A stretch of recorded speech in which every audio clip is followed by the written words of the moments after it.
Aurélien, je suis installé depuis 13 ans, donc c'est une ferme familiale depuis 1888.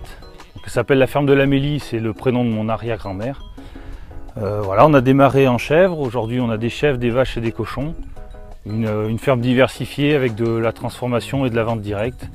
Alors c'est le modèle typique ardéchois qui a toujours eu dans nos régions difficiles où l'agriculture n'est pas évidente, donc on essaye de valoriser tous les produits, toutes les ressources. C'est pour ça qu'on a plusieurs types d'animaux et plusieurs circuits de commercialisation, différentes façons de travailler mais qui correspondent à notre ancrage au terroir. Alors je suis issu du monde agricole, donc mes parents étaient paysans. Mes beaux-parents aussi, donc c'était pas évident au début pour ma femme et moi, mais on a cherché quelque chose pour travailler ensemble. En fait, quand on s'est rencontrés, on s'est dit qu'on avait envie de travailler ensemble, et l'agriculture, du coup, c'était assez naturel, quoi. Il y a aussi, pour ma part, la difficulté de travailler à l'intérieur. Je l'ai fait un petit peu quelques mois avant de m'installer, et je me suis rendu compte qu'un bureau, c'était vraiment très dur pour mon quotidien. J'ai besoin d'être dehors, j'ai besoin d'être en contact avec la nature, avec les animaux, et rien de tel que d'être agriculteur pour ça, quoi. Alors ce que j'aime, c'est vraiment travailler avec le vivant, que ce soit avec les éléments ou avec nos animaux. Peut-être ce qui est le plus dur, c'est ce qui en découle, c'est que la nature, elle est parfois très dure, que ce soit quand on a une sécheresse très longue, qu'on a des difficultés à s'approvisionner en fourrage. Nos animaux ils peuvent être malades, on a toujours le stress de la production et puis la difficulté d'arriver à tirer un revenu. C'est un combat quotidien pour arriver à rentabiliser une exploitation dans une zone difficile comme ici, quoi. Après, du coup, la fierté est d'autant plus grande quand on y arrive et quand on arrive à faire un produit qui nous plaît, qui correspond à la tradition, que nos clients apprécient. Et c'est plus, quand il y a du challenge, c'est d'autant plus agréable quand ça marche, quoi. Alors c'était le but, donc on y a travaillé pour, mais c'est pas toujours facile. Il y a eu des périodes où, quand les périodes où il y a du pic de travail, arriver à s'occuper, on a 3 enfants, s'occuper d'eux tout en travaillant 60 heures par semaine, c'est des fois pas facile. Après, l'avantage c'est que quand il n'y a pas trop d'intempéries, ils peuvent venir avec nous. Donc à la fois on travaille, à la fois on s'occupe d'eux, quoi. Bon, il y a beaucoup de choses qui sont dites sur les agriculteurs dans les médias. Peut-être ce qui est le plus d'actualité, c'est le mouvement vegan. Ça, c'est quelque chose qui est difficile pour nous parce qu'on avait l'impression d'être en adéquation en étant dans des zones difficiles où on travaille vraiment avec nos animaux, où on fait tout pour qu'ils aient des meilleures conditions de vie. D'être décrié parce qu'on est éleveur, c'est compliqué, quoi. Et on se dit qu'on n'en veut pas aux gens qui se battent pour que les animaux aient de meilleures conditions de vie, puis qu'on est d'accord avec eux. Ce qu'on veut, c'est qu'ils viennent à notre rencontre pour connaître un peu le quotidien de l'élevage et constater ce que c'est que la vie dans une ferme et que c'est pas ce qu'on peut imaginer de totalement industriel, dénué de sens. Et ça existe aussi, hein, mais en tout cas pas chez nous. Clairement, ce qu'on voit et ce qui s'est accéléré, comme mes parents étaient agriculteurs, du coup, j'ai toujours été dans le monde agricole. L'agriculture est de plus en plus à 2 vitesses.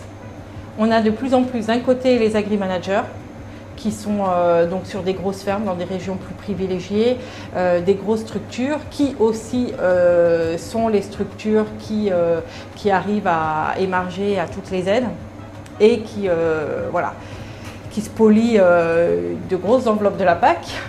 Et puis après, il y a les plus petites structures, essentiellement dans le sud-est, enfin les structures de montagne, où on est obligé de trouver d'autres stratégies pour pouvoir vivre de notre métier. Donc c'est vrai qu'il y a vraiment 2 vitesses sur l'agriculture de plus en plus et on pense qu'en plus ça va encore s'accélérer. Après, il y a un deuxième phénomène qui se développe également, c'est le développement du véganisme. Et là, ce sont nos petites structures qui sont touchées, pour le coup. Parce que nous, on est quand même sur des structures d'élevage, parce qu'on est dans des territoires d'élevage et des territoires où il n'y a pas d'autre production possible. Ici, la seule façon de valoriser un terroir comme le nôtre, c'est l'élevage. C'est l'animal qui est le plus adapté. Dans nos montagnes, sur des prairies aussi sèches, c'est pas possible de faire des cultures végétales.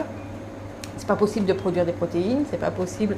Ce qui est le plus adapté, c'est l'herbe, et l'herbe, il n'y a que les ruminants qui peuvent la valoriser. Nous, ce qu'on aimerait, c'est justement arrêter cette course à l'agrandissement et ce développement de l'agriculture industrielle. Parce qu'on a quand même de plus en plus une concentration des élevages dans les territoires de plaine, au bord des autoroutes, là où c'est facile d'amener beaucoup d'intrants. Et nous, ce qu'on aimerait, c'est que ça...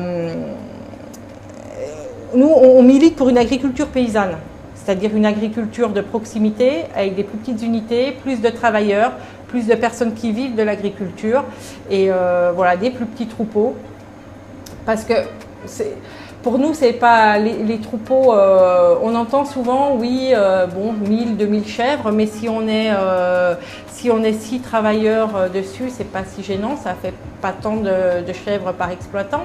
Mais du coup, ça limite quand même le pâturage, il y a des effets de concentration sur certaines zones, donc concentration et pollution. Et voilà, nous on préfère un petit peu, on préférerait que l'agriculture reste extensive avec beaucoup de petites fermes et beaucoup d'exploitants. Voilà, nous notre devise c'est un petit peu 10 petites fermes valent mieux qu'une grosse. Ce qu'on voit, en fait, clairement, ce qui va devenir, ça dépend complètement des politiques publiques, des politiques de la PAC. C'est la PAC qui oriente et qui façonne notre agriculture depuis 50 ans. Et depuis 50 ans, ça ne va pas vraiment dans le bon sens pour nous. Parce que les aides